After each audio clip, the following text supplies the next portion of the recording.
Hi guys.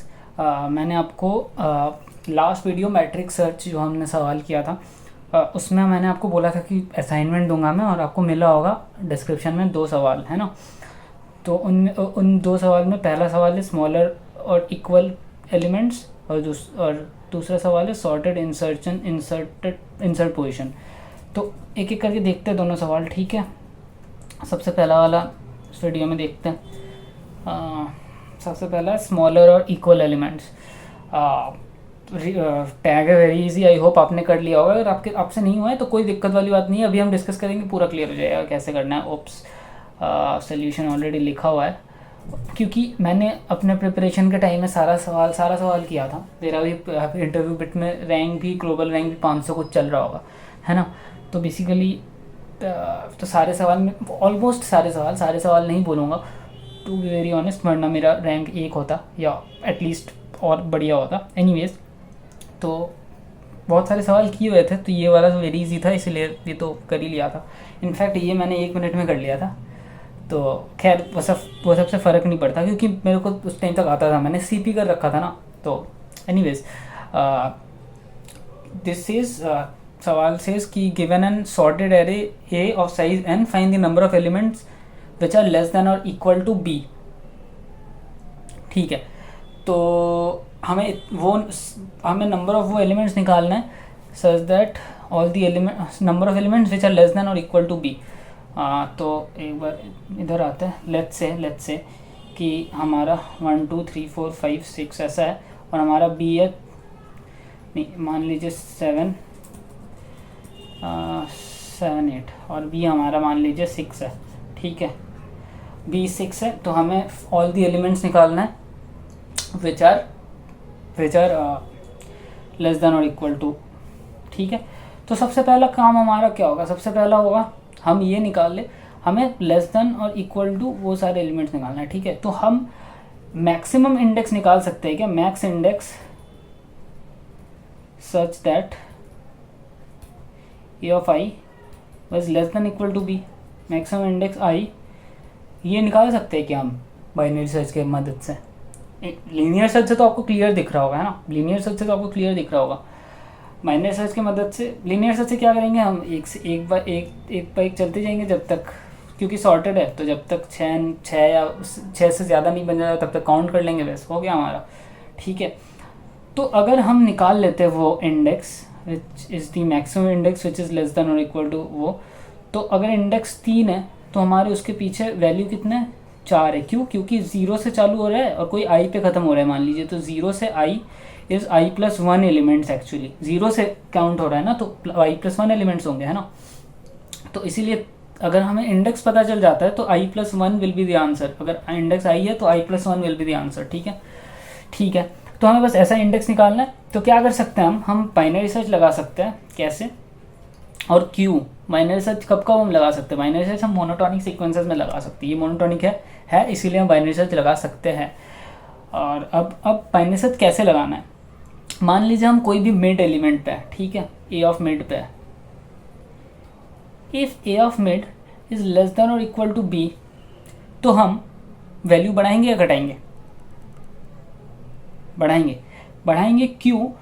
क्योंकि हम L equal to mid plus 1 करेंगे। क्यों? रीज़न इज कि हमें मिल गया है, ठीक है, less than equal to B, but हमें तो मैक्सिमम इंडेक्स चाहिए ना जिसमें less than equal to B हो। तो हम बढ़ाते जाएंगे आगे क्या पता हो और एक और इंडेक्स जिसमें less than equal to B है, हमें नहीं पता है ना। हम पहले element less than equal to B पे थोड़ी मान सकते हैं कि हाँ यही हमारा होगा। नहीं भी हो सकता है ना। तो बस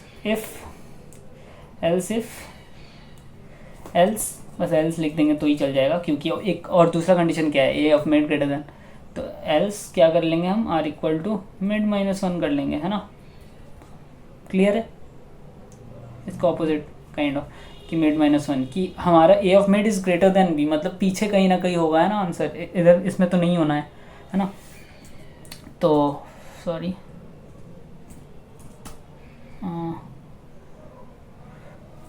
तो एक बार लिख लेते हैं इसका कोड एग्जैक्टली कैसे करना है।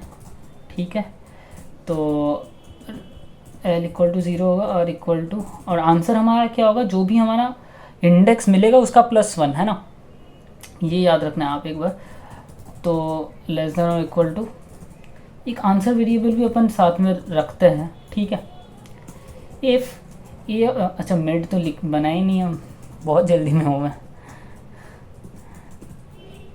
A of mid is less than equal to B है अगर, तो एल इक्वल टू मिड +1, है ना। आगे देखेंगे और आंसर वेरिएबल में हम अपडेट कर देंगे कि this is a possible answer, है ना, ये एक पॉसिबल आंसर है। हम आगे बढ़ रहे हैं, क्या पता आंसर मिले ना मिले, है ना, बट ये तो है ही है। तो इसको हम एक पॉसिबल आंसर मान के आंसर इक्वल टू मिड कर रहे हैं। आगे अगर कभी ये कंडीशन सेटिस्फाई ही नहीं होता तो हमारा वही आंसर होगा, क्योंकि उसके आगे फिर मिला ही नहीं होगा, वरना सेटिस्फाई हो जाता है ना। तो ये है कॉन्सेप्ट। और ये आंसर मिल जाएगा तो रिटर्न आंसर +1 कर देंगे। अब एक एज केस आप ऐसे सोच सकते हो कि अगर सारे वैल्यू ग्रेटर देन बी है, सारे value strictly greater than B है, तो अगर सारे वैल्यू ग्रेटर देन बी है तो कभी ये वाला आंसर वाला कंडीशन चलेगा ही नहीं, है ना, आंसर वाला इफ़ कभी चलेगा ही नहीं। और अगर आंसर वाला इफ़ कभी चला ही नहीं, ये वाला चलता रहा, तो आंसर -1 रह जाएगा, है ना। और हमने आंसर -1 मतलब इनिशियलाइज किया था तो -1 रह जाएगा, तो आंसर +1 क्या होगा, आंसर +1 हो जाएगा 0। तो आपने देखा मैंने -1 से इसीलिए इनिशियलाइज किया था, और 0 होना भी चाहिए, क्योंकि सारे वैल्यू अगर उससे ग्रेटर है तो लेस देन इक्वल टू तो 0 ही है ना। तो वो है, तो ऐसे ऐसे ऐसे वो वाला कंडीशन भी सेट कवर हो गया हमारे आंसर इक्वल टू -1 इनिशियलाइज करने से, समझ रहे हो ना आप। तो इसको एक बार सबमिट कर लेते हैं, ठीक, बढ़िया हो गया। अगला सवाल देखा जाए, ठीक है, अगला सवाल देखते जल्दी से। विजुअल स्टूडियो कोड, अगला सवाल है सॉर्टेड इंसर्ट पोजीशन, ठीक है, हाँ जी, ये सवाल भी देखते हैं। आई होप ये अभी आपने ट्राई किया होगा, और अगर नहीं हुआ है तो कोई दिक्कत नहीं है, कर लेंगे वापस से। ये किया हुआ है यार, मोस्टली मेरे सवाल सारे किए हुए होंगे, तो आप एक बार भूल जाइए। वो लिखा हुआ है given a sorted array A and a target value B, return the index if the target is not found, return the index if the target is found. और ठीक है, और इफ़ नहीं फाउंड तो which index would be if we insert in order. ठीक है, ये कहना चाह रहे हैं कि सॉर्टेड एरे उसमें हमें पहले ढूंढना है, ठीक है, ढूंढना है। अगर नहीं मिलता है, अगर मिल जाता है तो वेल एंड गुड, वो इंडेक्स रिटर्न कर दो, और अगर नहीं मिलता है तो वो इंडेक्स रिटर्न करो जिसमें हमें इसको डालना चाहिए। और कोई डुप्लीकेट्स नहीं है, डुप्लीकेट्स नहीं है, ये बोलने का रीज़न क्या है, ये बोलने का रीज़न ये है, मतलब वो नहीं भी बोल सकता था कि सवाल में एकदम मेंशन कर लेना। और और अगर आप इंटरव्यू में हो ना, आपको बहुत बार नहीं बोला जाएगा ये सब, ठीक है, आपको नहीं बोला जाएगा बहुत बार कि सारे वैल्यू डुप्लीकेट है कि नहीं। आपको ये सब क्लैरिफाइंग क्वेश्चंस में पूछना है, ठीक है। इंटरव्यूअर सब नहीं बताता है, इंटरव्यूअर एक्सपेक्ट्स कि you ask certain questions as clarifying questions because it is important as a person, like वो important है कि आप एज अ कैंडिडेट, वो आप देखना चाहते हैं कि आप क्लैरिफाइंग क्वेश्चंस पूछते हो कि नहीं। आप उनके पास नौकरी करने जाओगे तो आप पूछोगे ना सवाल, ऐसा नहीं कि वो कुछ भी सवाल देंगे आप बिना कोई अजम्पशन बिना कुछ किए सोचने लग जाओगे, नहीं। आपको पहले थोड़ा क्लैरिफाई करते करते करते करते आपके पास जो आएगा उससे आप उसको आप सॉल्व करोगे ना, बेसिकली ये पॉइंट है। तो क्लैरिफाइंग क्वेश्चन इधर वो हो सकता है कि ये नहीं भी बोल सकता है you may assume no duplicates in this array. अगर डुप्लीकेट्स होता तो क्या होता, डुप्लीकेट्स होता तो मान लीजिए 1 2 3 3 3 4 5 ऐसा हो गया, ठीक है, 3 3 ये है, ठीक है। तो मान लीजिए हमें बोलते हैं कि ये लेट्स से कि इधर नहीं है, ठीक है, हमें बोलते हैं कि 3 ऐड करो, 3 ऐड करो, तो इधर भी ऐड कर सकते हैं, इधर भी ऐड कर सकते हैं, है ना, दोनों जगह ऐड कर सकते हैं। कहाँ ऐड करेंगे, बेसिकली 3 नहीं बोलेंगे क्योंकि 3 तो मिल ही गया क्वेश्चन, मतलब क्वेश्चन के अकॉर्डिंग। बट अगर एक सेकेंड, लेट्स से कि 4 नहीं है, ठीक है, हमारे पास, और 4 इंसर्ट करना है, तो दी डुप्लीकेट से आई डोंट थिंक एनी फ़र्क पड़ने वाला है, डुप्लीकेट से कोई फ़र्क नहीं पड़ने वाला है, डुप्लीकेट से कोई फ़र्क नहीं पड़ने वाला है। एनीवेज जो भी है, क्लैरिफाइंग क्वेश्चंस आपको पूछना है इंटरव्यू में, ठीक है। क्लैरिफाइंग क्वेश्चंस पूछते रहिएगा, इम्पॉर्टेंट होता है। और आप देखेंगे कि मैंने अपने इंटरव्यूज़ में पूछा था, और ये बहुत रिकमेंडेड होता है कि आप क्लैरिफाइंग क्वेश्चन पूछ लें इंटरव्यू में। एनीवेज ये सवाल वो नहीं था जो मैंने एक बार के लिए दिमाग में सोच लिया था। लाइक मैंने कुछ केस सोच लिया था जिसमें मेरे को लगा था कि ये क्लैरिफाई करना ज़रूरी है, but I don't think it is. अगर होता तो अगर होता तो नहीं है बेसिकली। मतलब मेरे को एक बार, मतलब मैं अभी मेंटली मेरा थिंकिंग प्रोसेस मेंटल था ना, तो इस कारण से मेरे को लगा एक बार। Anyways doesn't matter, let's get on to the question. तो क्या है, सॉर्टेड एरे ए है और बी है, we have to return the index if the target. सबसे पहले हम ढूंढते हैं, ठीक है, सबसे पहले हम ढूंढ लेंगे। ढूंढना तो आपको सिखाया ही है मैंने बाइनरी सर्च से ढूंढना तो कुछ नहीं है ना, बहुत बार कर चुके हैं हम, ये तो आपको याद ही होगा। आई होप आपको याद है, अगर नहीं है तो प्रैक्टिस करो भाई, बहुत सवाल करो। सवाल नहीं करोगे तो हमेशा लगेगा कि यार क्या लिख रहे हैं, क्या कैसे हो रहा है, ये सब सवाल करते रहो। लीड कोड है, इंटरव्यू बेटा बहुत बहुत प्लेटफॉर्म है, मतलब सवाल की कमी नहीं होगी। अगर सवाल की कमी हो रही है तो मेरे को कमेंट में बताओ, मैं आपको देता हूँ सवाल, मैं आप खुद को बना के दूंगा अगर हो गया आपसे सारे सवाल।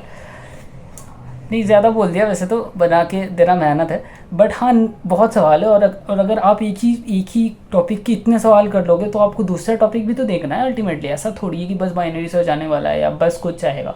एनीवेज, बट आप अगर सारे सवाल कर लेते तो बहुत बहुत अच्छा हो जाएगा, आपका एक बहुत स्ट्रांग हो जाएगा लाइक। तो ऐसा नहीं होना चाहिए, तो बहुत प्रैक्टिस करिए, एकदम अंधाधुन प्रैक्टिस करिए, ठीक है। तो ठीक है, तो ये क्या है, mid equal to L plus R by two if A of mid is greater than B. तो अगर A of mid is greater than B है तो हमें छोटे कोई जगह देखना है। Else if A of mid is less than B, तो हमें कोई बड़े इंडेक्स पे देखना है ना। तो हम अपना रेंज सर्च स्पेस तो घटा रहे हैं बट रेंज बढ़ा रहे हैं बेसिकली।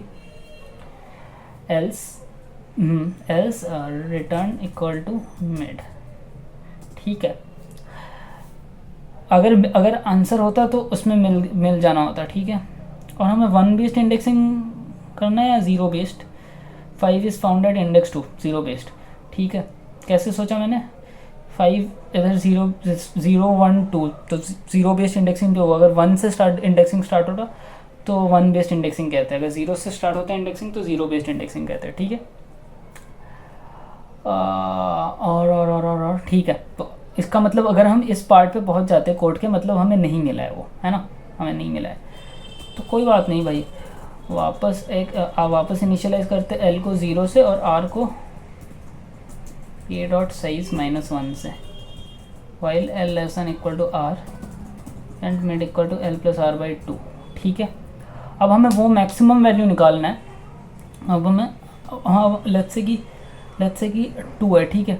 तो अब हमें मैक्सिमम वो इंडेक्स निकालना है, मिनिमम वो इंडेक्स निकालना है which is greater than A of mid, that will be our position, है ना। मिनिमम वो इंडेक्स निकालना है, मिनिमम इंडेक्स आई, मैं एक बार लिख देता हूँ आपको क्लियरिटी के लिए। Minimum index I such that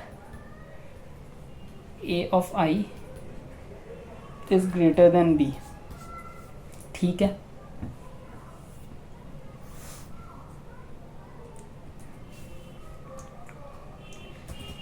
अगर मिनिमम इंडेक्स आई निकालना है तो let's say if A of mid is greater than B.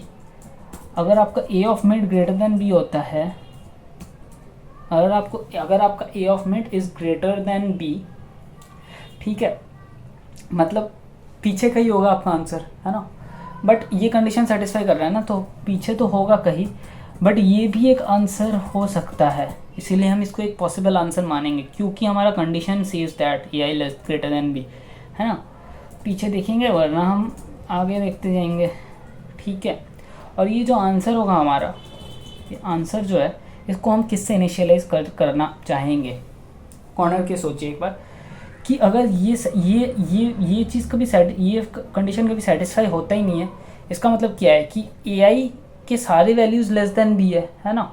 अगर AI के सारे वैल्यू लेस देन बी है तो बी को कहाँ होना चाहिए, बी को होना कहाँ चाहिए बताइए। बी को लास्ट वैल्यू पे होना चाहिए है ना, लास्ट वैल्यू पे होना चाहिए। इसीलिए आंसर को आप एन से इनिशियलाइज कीजिए। What is N, N is basically size of array. तो अगर वो कभी कंडीशन सेटिस्फाई नहीं करता है तो वो हो जाएगा आंसर है ना। एक बार रन करके देख लेते हैं, सबमिट करके देख लेते हैं। बिंगो हो गया, ठीक है। तो ऐसे होता है, ऐसे होगा सवाल। आप मतलब आप अगर इंक्रीमेंटली सोचेंगे बाइनरी सर्च के साथ, कोई बड़ी बात नहीं है, नॉर्मल बाइनरी सर्च लगा रहे हैं हम, कुछ नहीं कर रहे इसमें। आई होप आपको ये समझ आ गया होगा। तो अगर आपको समझ आया तो लाइक शेयर और सब्सक्राइब करिए। मिलते हैं अगले वीडियो पर, और उसमें भी और सवाल करेंगे बाइनरी सर्च के। तो अभी बस बाइनरी सर्च लिटरली किए, बाइनरी सर्च में नॉर्मल हम एरे के ऊपर सर्चिंग वाले सवाल कर रहे हैं अभी। तो binary search is a lot more than just searching over arrays, आपको पता चलेगा। मुझे भी पहले जब मैं फर्स्ट ईयर में था, मैंने बाइनरी सर्च सीखा था, तो मेरे को लगा था कि अच्छा बस एरे में सर्च करने के लिए लग रहा है, मतलब ठीक है थोड़ा एफिशिएंट हो रहा है काम हमारा, बट इतना फ़ायदा नहीं है। बट ऐसे ऐसे सवाल सॉल्व होंगे कि आपको लगेगा कि वाह बाइनरी रिसर्च के तो बहुत सही एप्लीकेशन है, ठीक है। तो खैर वो सब हम डिस्कस कर लेंगे। तो अभी के लिए इतना ही रखते हैं, ठीक है। आई होप आपको वीडियो अच्छा लगा हो, तो अच्छा लगा है दोस्तों के साथ शेयर कीजिए, ठीक है। चलते हैं अगले वीडियो पे मिलते हैं, ठीक है।